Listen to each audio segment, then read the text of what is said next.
આપણે સૂકું લસણ ન લેવું હોય તો આમાં લીલું લસણ લેવાય. લીલું લસણ એ ચાલે જ તેમ. ચલો રોટલી આજે આપણે લઈ.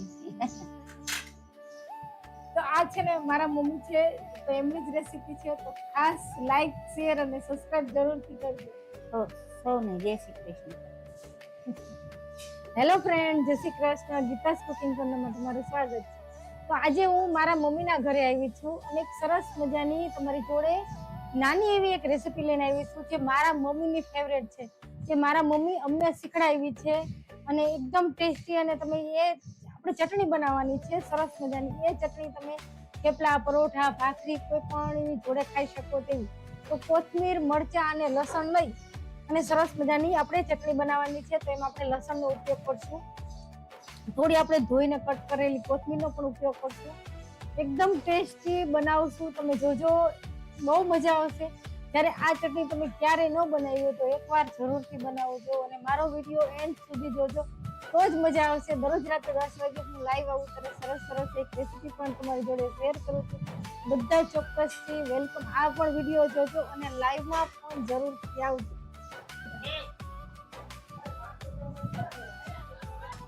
તો હું આજે જે ચટણી બનાવવાનો છું એ ચટણી મારા મમ્મી છે, તો મારા મમ્મીની જ રેસીપી તમારી જોડે શેર કરું છું. તો આમાં મમ્મી આપણે શું લેવાનું? કોથમીર,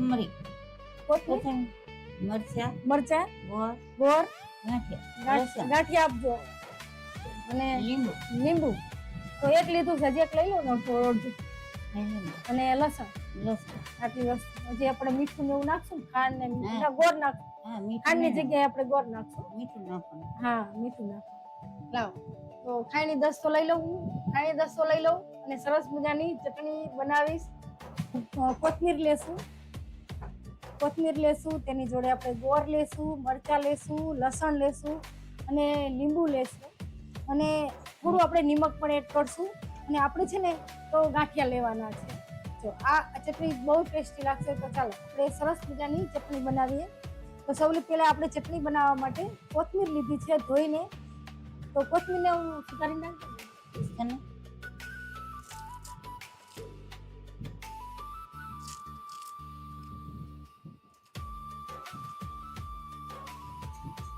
પછી શું નાખ? મરચા નાખ. કેટલા? 2 નાખું કે 3? 2 ને 2 3 હજી બધું આવશે ને લસણ. હા, તો અત્યારે છે ને સહેજ તીખી કરવા માટે આપણે 3 મરચાનો ઉપયોગ કર્યો છે કોથમીરની જોડે. હવે આપણે લસણનો ગાંઠિયો લીધો છે. આ લસણના ગાંઠિયાને છે ને આપણે ખોલી નાખશું. ખોલેલું તૈયાર બતાવી દો. લાવો તો ભાભી ખોલેલું.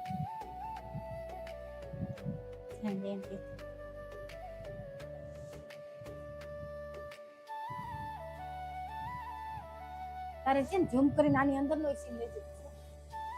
તો જો આપણે લસણ ખોલેલું છે, તો આમાં લસણની કરી કેટલી એડ કરવાની છે? કેટલી મમ્મી? આટલી જોશે?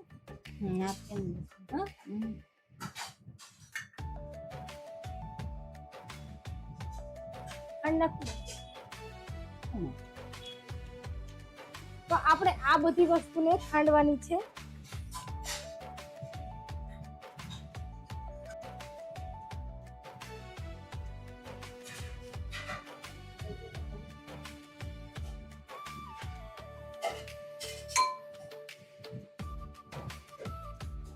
તો પેલા છે ને આપણે જ્યારે કોથમીર, મરચા, લસણ ખાંડતા હોય તો આ 3 વસ્તુને આપણે ખાંડી દેવાની, એકદમ જેટલી ખંડાય તેટલી.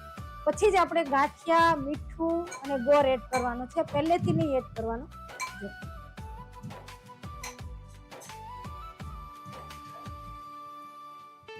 તો તમે જોઈ શકશો, જો અધકચરું ખંડાણું છે, આટલું જ ખંડાય. હવે આમાં જ્યારે આટલું ખંડાણું હોય ત્યારે આપણે અંદર શું બેસું મમ્મી? ગોળ નાખજો. હા, તો અત્યારે છે ને સરસ ખટમીઠી આ ચટણી કરવાની છે, એટલે જો આટલો ગોળ એડ કરી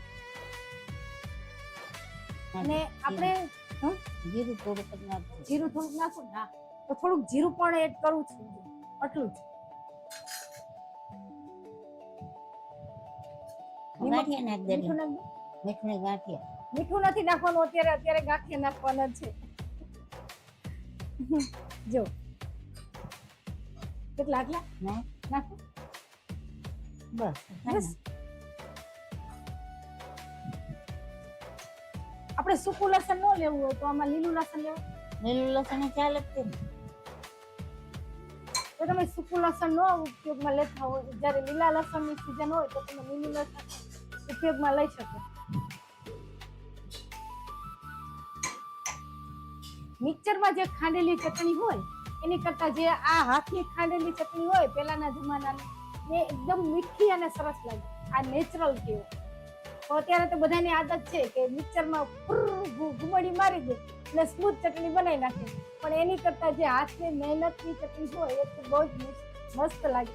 જો તમારી ટાઈમ હોય તો આ ચટણી એકવાર ટેસ્ટ કરીને ખાજો, બહુ સરસ લાગશે.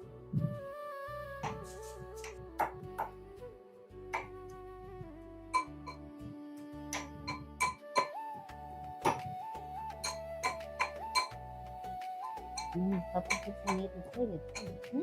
એમ નાખું તો બીજું બેઠું પેલું હા નાખી નથી નાખ્યું પણ હવે નાખ.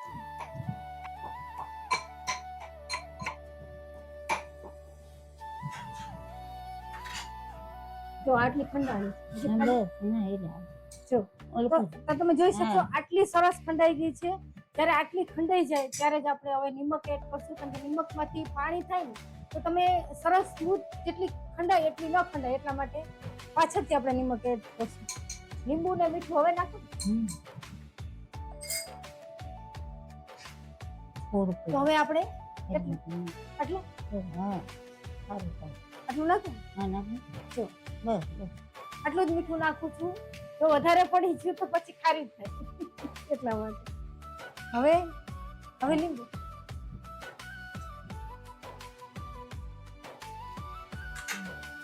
એટલું અડધું નાખ.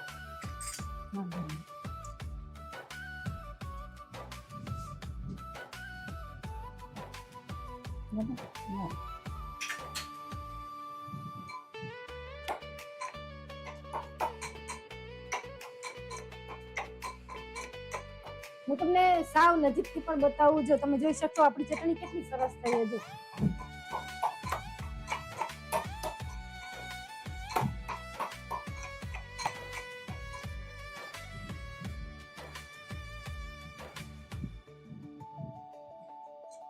જો તમે જોઈ શકશો આપણી એકદમ સરસ ટેસ્ટી ખટમીઠી ચટણી, તીખી અને ખટમીઠી બનાવી છે. જો થઈ ગઈ તો આપણી ચટણી હવે તૈયાર થઈ ગઈ છે. એક તો બધા મસાલા અંદર એડ કરી દીધા છે. આમાં આપણે બીજું કાંઈ જ એડ નથી કરવાનું, પણ આ ખાવામાં એટલી ટેસ્ટી લાગે. તો શેની જોડે ખાવાની છે તે પહેલા હું બતાવું તમને. તો એના માટે આપણે રોટલી લઈ લઈ. ચલો રોટલી આપણે લઈ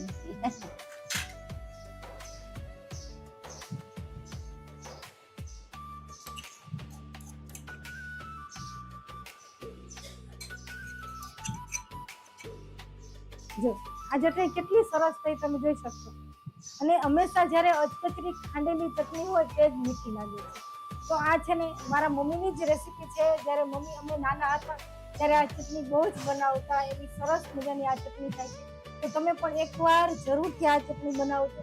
અને આ ચટણીને છે ને આપણે જ્યારે ગરમ ગરમ રોટલી હોય તેની જોડે પણ ખાઈ શકાય. જો તમને બતાવું, આ ચટણી છે એ રોટલી ઉપર લઈ અને તમે આ રીતે તોડી અને એક બટકું બાઈટ લઈ અને તમે આ રીતે ખાઈ શકો. એકદમ ટેસ્ટી સરસ મજાની તીખી ખટમીઠી અને નિમકવાળી છે. કોથમીર અને ગાંઠિયાનો સ્વાદ આવે છે. જો તમારી પાસે ગાંઠિયા ન હોય તો તમે સિંગદાણા પણ એડ કરી શકો અંદર. તો પણ છે દારિયા પણ એડ દારિયા નથી જો દારિયા પણ નાખી શકો. તમે કોઈ પણ વસ્તુ નાખી શકાય. તો તમને દેખાતી છે આપણે એકદમ ટેસ્ટી સરસ મજાની મારા મમ્મીની છે રેસીપી એ તમારી જોડે શેર કરી છે. તો મારા મમ્મી જ્યારે અમે બહુ જ આ ચટણી ખાધી છે, આજે એ જ રેસીપી તમારી જોડે શેર કરી છે. તો તમે ક્યારેય ન બનાવી હોય તો આ ચટણી એકવાર આ રીતે જરૂરથી ખાંડીને બનાવજો. તમારા ઘરના ફેમિલીને બધાને ભાવશે. તો આજે મેં ચટણી બનાવી છે, તમે પણ જરૂરથી બનાવજો. દરરોજ રાતે 10 વાગે હું લાઈવ આવું ત્યારે સરસ એક રેસીપી તમારી જોડે શેર કરું છું. આજે એક સરસ મારા મમ્મીના ઘરે આવી હતી અને મને ચલો થયું કે મારા મમ્મી ચટણી બહુ સરસ બનાવે છે તો તમારી જોડે હું શેર કરું એ રેસીપી. એટલે આજે મેં શેર કરી છે. તો બધાને જો મારી ચટણીની રેસીપી તમને સારી લાગે અને ગમે તો તમે બનાવજો ખરા અને બનાવીને ટેસ્ટ કરીને મને કમેન્ટ કરીને કહેજો કે જે મેં ચટણીની રેસીપી તમારી જોડે શેર કરી છે તો કેવી લાગી. તો બધાને મારા જય શ્રી કૃષ્ણ. જ્યારે પણ હું લાઈવ આવું ત્યારે ચોક્કસથી આવજો અને મારો વિડીયો ગમે તો લાઈક શેર અને સબસ્ક્રાઇબ જરૂરથી કરજો. બધાને થેન્ક યુ. તો આ છે ને મારા મમ્મી છે તો એમની જ રેસીપી છે તો ખાસ લાઈક શેર અને સબસ્ક્રાઇબ જરૂરથી કરજો. સૌને જય શ્રી કૃષ્ણ.